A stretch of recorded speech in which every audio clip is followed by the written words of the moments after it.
नमस्कार दोस्तों, welcome back to my YouTube channel Rekha classes. तो दोस्तों, जैसे कि मैंने आप लोगों को कहा था कि इंटेलिजेंस के जितने भी इंपॉर्टेंट क्वेश्चंस आप लोगों के पास बन सकते हैं वो हम जो है वो डिस्कस करेंगे। तो फर्स्ट क्लास में हमने 50 क्वेश्चंस के बारे में जो है वो डिस्कशन किया था और वहाँ पे हमने जो है वो मेन जो क्वेश्चंस वहाँ पे हो सकते थे आपके इंटेलिजेंस से रिलेटेड, इंटेलिजेंट क्वेश्चन से रिलेटेड या आपके EQ से रिलेटेड, किसने दिया है, कॉन्सेप्ट क्या था, फॉर्मूला क्या था, वो सारा कुछ हमने डिस्कस कर लिया था। तो चलिए आज हम जो है वो स्टार्ट करेंगे अपने नेक्स्ट क्वेश्चंस को। ये भी आप लोगों के पास जो है इंटेलिजेंस का पार्ट सेकंड जो है वो रहेगा। ठीक है, यहाँ पे हमारे पास जो है वो सबसे पहला क्वेश्चन क्या कहता है, according to Spearman intelligence consist of. अब आप लोगों ने जो है वो स्पीयरमैन का नाम भी सुना होगा कि जो स्पीयरमैन है इन्होंने इंटेलिजेंस के बारे में कुछ कहा है। तो यहाँ पे इन्होंने बोला है कि बुद्धि किससे मिलकर बनी होती है। तो देखो, सबसे पहले आप लोगों को पता है कि जो इंटेलिजेंस का जो कॉन्सेप्ट है या इंटेलिजेंस है वो किसने दिया था, वो बिने ने दिया था। ठीक है, तो बिने ने हमारे पास कहा था कि जो इंटेलिजेंस है वो सिर्फ एक फैक्टर से मिलकर बनी हुई होती है, यानी कि एक कारक से बनी हुई होती है जिसे हम जी कारक कहते हैं।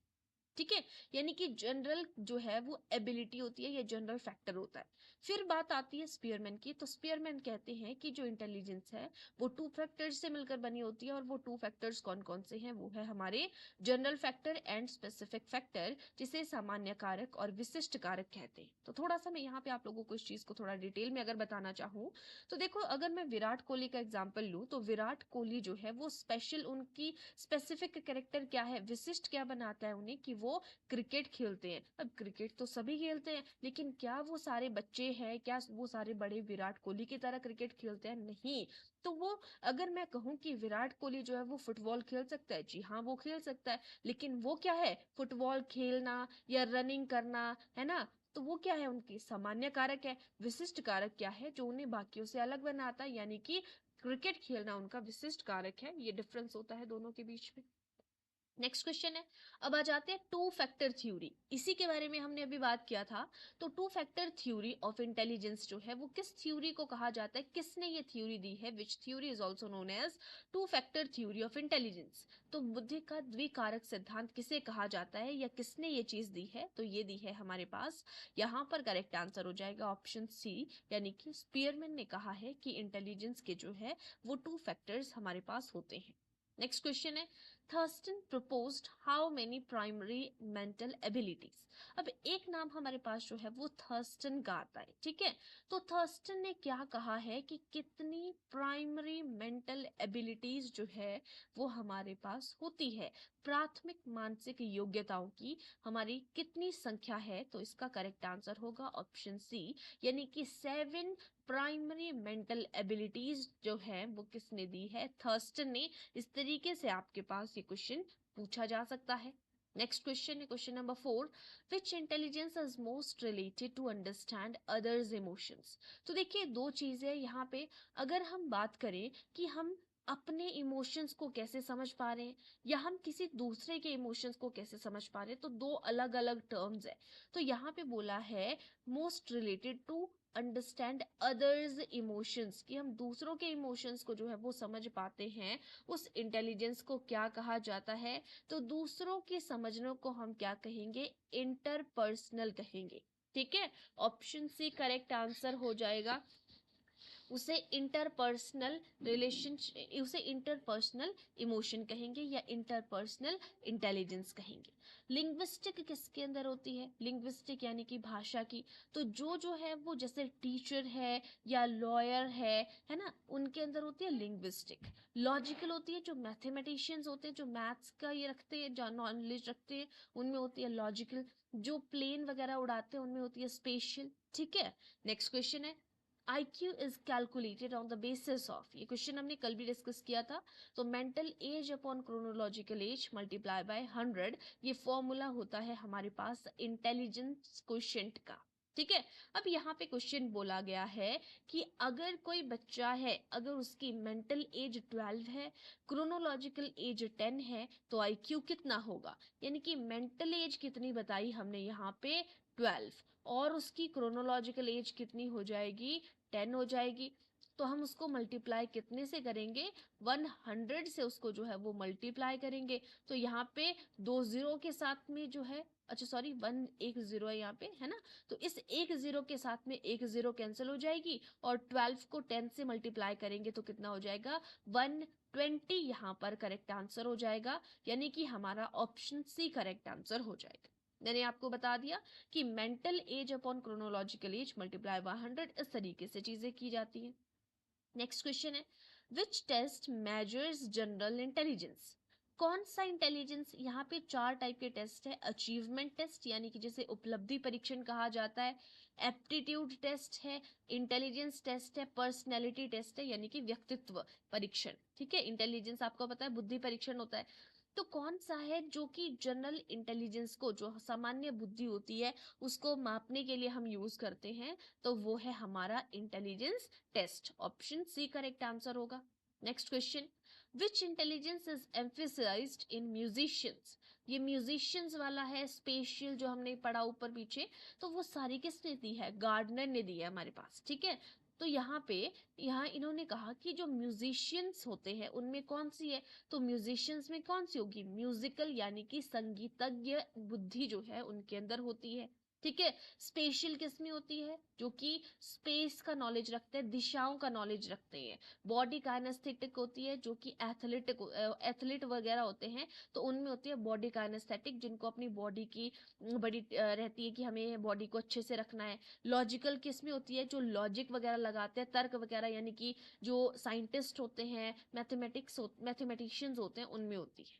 Next question, group intelligence test are mainly used for.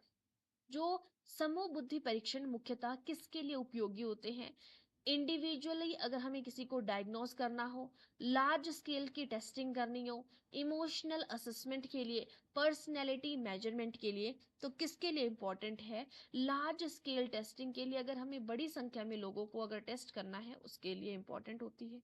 Next question, which psychologist gave the concept of emotional intelligence.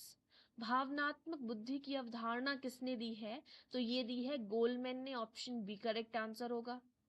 Next है, culture free intelligence test are actually. संस्कृति मुक्त बुद्धि परीक्षण वास्तव में होते हैं कंप्लीटली कल्चर फ्री होते हैं, लैंग्वेज बेस्ड होते हैं, या कम जो है वो कल्चर बायस होते हैं, या कल्चर के ऊपर डिपेंड होते हैं, तो करेक्ट आंसर होगा ये कल्चर बायस कम होते हैं जो कल्चर फ्री इंटेलिजेंस टेस्ट होते हैं।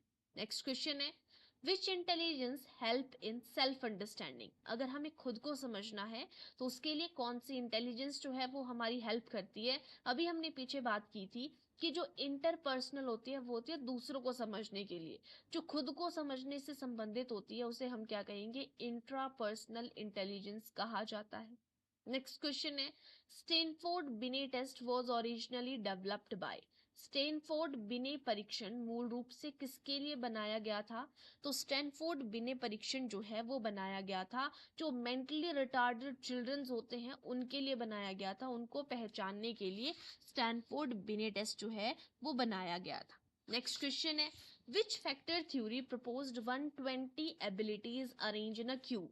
जो 120 एबिलिटीज है एक क्यूब में अरेंज करके बताइए, 120 फिर बाद में 150 हुई, लास्ट में 180 हो गई, तो ये क्यूब वाली जो संरचना है ये किसने दी है, करेक्ट आंसर होगा ऑप्शन सी, यानी कि गिलफर्ड ने जो है 120 क्यूब स्ट्रक्चर के अकॉर्डिंग जो है यहाँ पर बताए हुए हैं फैक्टर्स। नेक्स्ट क्वेश्चन है, the ability to solve day to day life problems refers to. अगर दैनिक जीवन की समस्याओं को हल करने की क्षमता की बात करें तो वो क्या कहलाती है, जिसमें हम दैनिक जीवन की जो प्रॉब्लम्स है उनको सॉल्व कर सकते हैं, उसे प्रैक्टिकल इंटेलिजेंस कहा जाता है। ऑप्शन सी करेक्ट आंसर होगा। नेक्स्ट क्वेश्चन है, which intelligence is most required for teacher. शिक्षकों के लिए सबसे अधिक आवश्यक बुद्धि कौन सी होती है टीचर्स के लिए, तो टीचर्स के लिए होती है लॉजिकल इंटेलिजेंस, यानी कि option number A correct answer हो जाएगी। देखो, अगर हम बात करें ये लॉजिक के ऊपर काम करता है जो टीचर है, अगर साइंटिफिक एटीट्यूड के ऊपर बात करें, ठीक है, लेकिन यहाँ पे अगर हम टीचर की ही बात करें तो टीचर में इंटरपर्सनल भी होती है, टीचर बच्चों को कितने अच्छे से समझ पाता है। इस तरीके से जब हम बात करें तो अगर दोनों ही आपकी जो है वो टीचर के अंदर होती है, ज्यादा के लिए आप जो है वो इंटरपर्सनल के साथ में जा सकते हैं, क्योंकि टीचर बच्चों को समझने से संबंधित होता है, इसीलिए उसको इंटरपर्सनल इंटेलिजेंस हम कहेंगे। नेक्स्ट है, Vinay defined intelligence as the ability to. Vinay ने बुद्धि को किस रूप में परिभाषित किया है, क्या है ये? तो विनय कहता है कि ये एनवायरनमेंट के साथ में एडजस्ट करना, लर्न फ्रॉम एक्सपीरियंस यानी कि अनुभवों से सीखना, रीजन वेल एंड जज या अच्छे से तर्क देना और जजमेंट करना, ये आपका जो है सभी आपके पास यहाँ पर इसकी डेफिनेशंस बन जाएंगी। Next question, which test is non verbal in nature. कौन सा परीक्षण जो है वो अशाब्दिक है, नॉन वर्बल है नेचर में, ठीक है, यानी कि जो जिसमें हमारे सिंबल्स का यूज होता है, लैंग्वेज का यूज नहीं होता है। तो करेक्ट आंसर होगा जो रेवन प्रोग्रेस मैट्रिसेस है वो नॉन वर्बल है। स्टैनफोर्ड बिने, वैसलर, वर्बल एबिलिटी टेस्ट, ये सारे वर्बल टेस्ट है हमारे पास। Next, high IQ always guarantees success in life, this statement is. यानी कि उच्च IQ हमेशा जीवन में सफलता की गारंटी देता है कि उच्च IQ है, ये कथन सच है या नहीं है, या आधा सच है या हमेशा सच बात है ये? तो करेक्ट आंसर होगा ये गलत है। IQ हमेशा जरूरी नहीं है कि IQ अगर आपका पढ़ाई से संबंधित हम बात करें कि जिसका IQ ज्यादा है तो वो सब में ज्यादा ही होगा, ये स्टेटमेंट जो है वो गलत है। Intelligence is best described as, बुद्धि को सबसे सही रूप में कहा जा सकता है कि जो इंटेलिजेंस है वो क्या है, तो वो डायनामिक है और अडेप्टेबल है। यानी कि इसमें जो है वो निरंतर जो है कोई ना कोई चेंज आते रहते हैं, लेकिन हम उसमें अडेप्ट भी कर पाते हैं, ठीक है। नेक्स्ट है Raven progress matrices test measure. जो रेवन प्रोग्रेसिव मैट्रिसेस है अभी हमने जिसके बारे में बात की कि वो नॉन वर्बल है ना, तो ये किस चीज को मेजर करता है? इमोशनल इंटेलिजेंस को, वर्बल एबिलिटी को, जनरल इंटेलिजेंस को, सोशल इंटेलिजेंस को। तो करेक्ट आंसर होगा ये जनरल इंटेलिजेंस को जो है वो मेजर करता है, यानी कि सामान्य बुद्धि को मापने के लिए हम रेवन प्रोग्रेसिव मैट्रिसेस का यूज करते हैं। नेक्स्ट क्वेश्चन है, which intelligence is related to self awareness. अगर हमें खुद को अवेयर करना है तो कौन सी है? इंट्रापर्सनल इंटेलिजेंस जो है, अंतरा व्यक्तिक कौशल हम इसे कहेंगे, ठीक है। नेक्स्ट क्वेश्चन है, how many primary mental abilities were proposed by Thurston. कितनी की है थर्स्टन ने? 7 की है। टीचर के लिए सबसे इंपॉर्टेंट कौन सी है? इंटरपर्सनल सबसे ज्यादा इंपॉर्टेंट है। Group intelligence test are mainly used for, जो ग्रुप इंटेलिजेंस है वो किसके लिए किया जाता है? मास टेस्टिंग, यानी कि एक कंप्लीट ग्रुप के लिए किए जाते हैं। तो ये क्वेश्चन यहाँ पे जो क्वेश्चन आपके पास जो है वो थ्योरीज के रिगार्डिंग बन सकते थे, वो मैंने आप लोगों को यहाँ पे बता दिए। बाकी ऑलमोस्ट क्वेश्चन हमने यहाँ से जो है इसके कवर कर लिए हैं।